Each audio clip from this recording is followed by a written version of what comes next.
I mean, I'm impressed by the bike straight away. You know, it's a long time since I've ridden a street bike, so it's hard to compare because I haven't got that sort of back-to-back experience. But even without that, I can feel that it's so much closer to a track-bred motorcycle than some heavy, cumbersome, comfortable touring bike. You know what I mean? It's got race pedigree from the beginning. If there's one thing that you got off that first ride, what would you highlight? What was the one overall riding impression? If you just had to name one thing, just off the top of your head.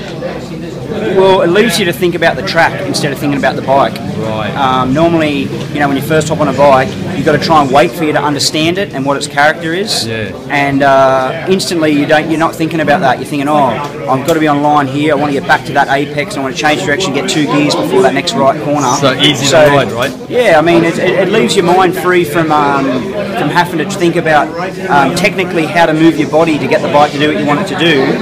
You just can focus on where you're trying to get to and what you're trying to achieve. So that was my first impression, and then after a little bit further time, I started to push the tyre and actually feel how the electronics and that were helping the bike to back in. Like I could brake really late, and normally with the conventional bikes previous to this, the bike would sort of start to slide, then it would pull back and then slide a bit and pull back. But this was all really smooth and progressive, and it led you to be confident to ride in a race fashion, where rather than ride in a more reserved zone because you're not ready for what the bike may or may not do. So seamless electronics package, right?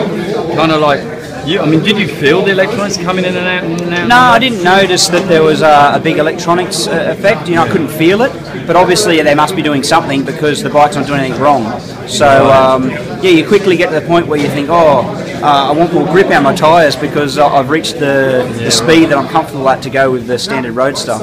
So that's good. It was a good impression, very good. Excellent, thank you, mate.